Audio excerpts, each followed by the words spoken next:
Hello and welcome back. I'm going to have a huge movie haul today because starting next Wednesday, I'm going to be on a week and a half vacation from my job. I know it says in my profile that I'm a freelance book reviewer, but in addition to that, I also have a full-time office job, which fortunately for me has a pretty generous vacation policy. So in anticipation of that, I need to stock up and make sure I have enough movies to watch, right? So before I get to that, I would like to give a big thank you to The Dead Zone, who's become my newest subscriber. Thank you so much, I really appreciate it. And now, on with the haul. First, from Johns Hopkins University, I managed to get a whopping total of 3 McNaughton Popular Viewing films. First was The Kids Are All Right, which is a family-themed comedy drama starring Annette Bening, Julianne Moore, and Mark Ruffalo, whom I always confuse with Mark Wahlberg for no particular reason, but I like them both, so who cares?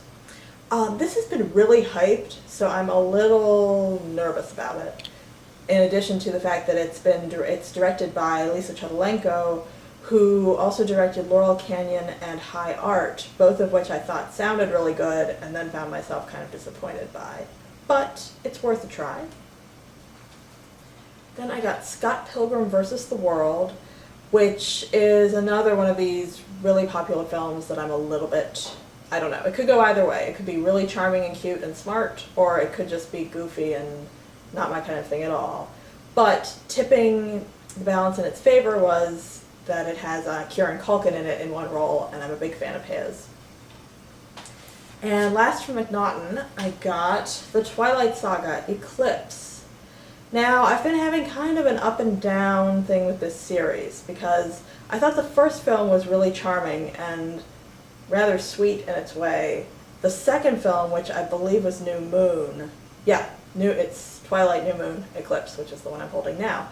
New Moon I thought was just really boring and sort of 2.5 hours of filler. So I've heard things pick up a little bit in this one. I certainly hope they do. And now the rest of these are from the regular collection at the Johns Hopkins University Library. I got Wim Wenders' Kings of the Road, also known as In the Course of Time. As you can see, this is a little bit chunky. It's 2 cassettes, 2.5 hours. And Wim Wenders is one of those directors whose work I've found to be somewhat uneven.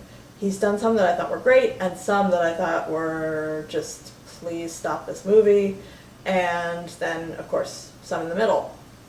But I was really motivated to see this one because I recently saw Alice in the Cities, directed by Wim Wenders, which I just thought was a wonderful, wonderful film. I would highly, highly recommend it, and it's my favorite Wim Wenders film, and probably one of my favorite films, period, at this point.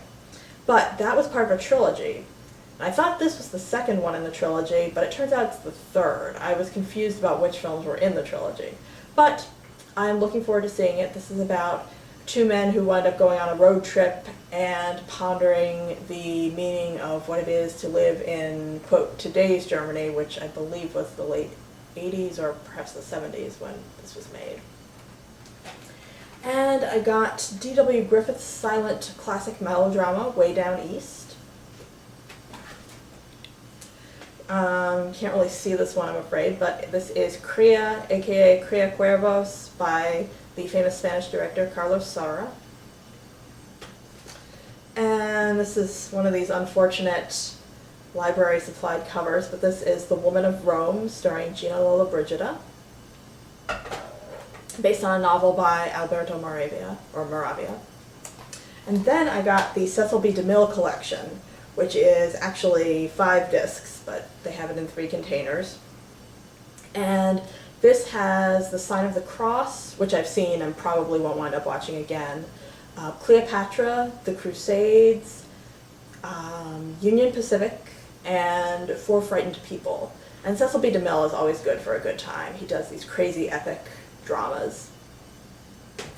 Then from University of Baltimore, I got 10 films because they're going to be closed from sometime next week through the new year, and so they have this policy where you can check out up to 10 films.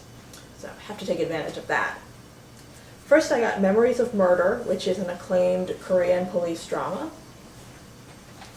Then The Sea Wolves, a war film starring Gregory Peck and David Niven.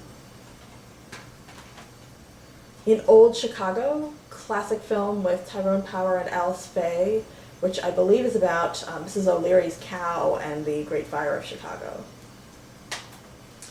And then I did it. I got Casino Royale, the new one starring my beloved Daniel Craig, whom I expound upon at length in one of my earlier hauls, which I don't remember what date it is, but it's the one that has me holding up a copy of Quantum of Solace. So I love Daniel Craig. I tried to watch this a while ago on television and just got really, really bored.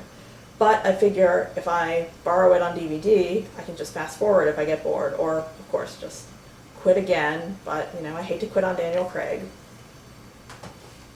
Then I got Human Trafficking, which is a made-for-TV miniseries starring Mira Sorvino and Donald Sutherland.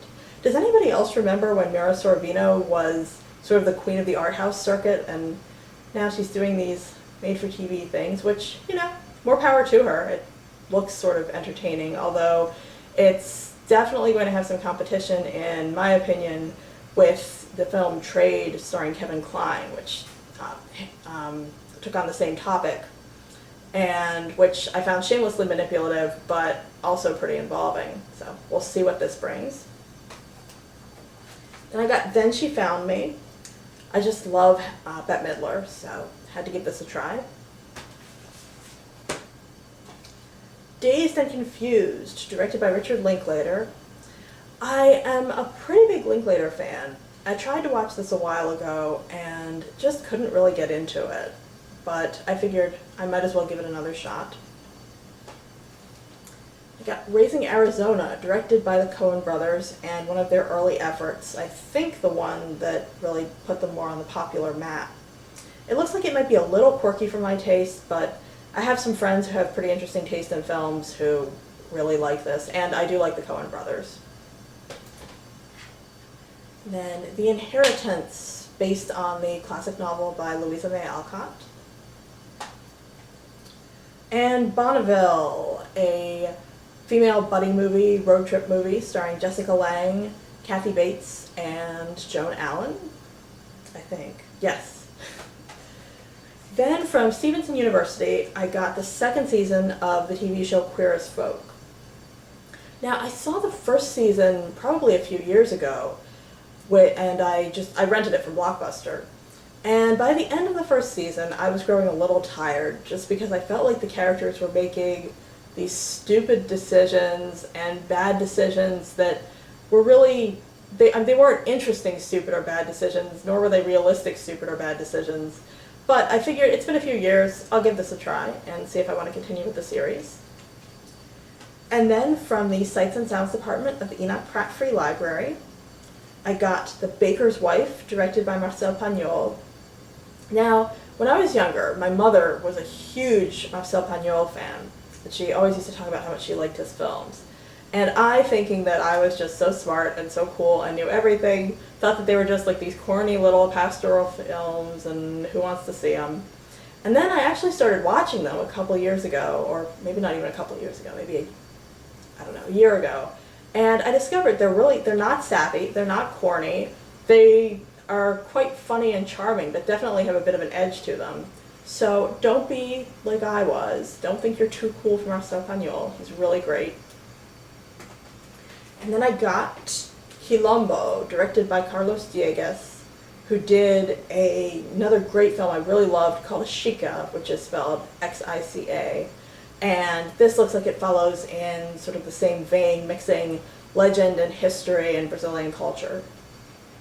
And last but not least, I got this TV adaptation of Madame Bovary. Madame Bovary is one of those great classic novels that I just could not really get into that much. In my opinion, if you're looking for one of these tragic novels of a woman who seeks fulfillment in adultery, I would highly recommend Fontana's Effie Briest, although not the film version of that, or Gisela Elsner's Offside. But I figured the TV adaptation might be some fun. And if you've made it this far, thanks for watching, and I hope you'll join me for my next video.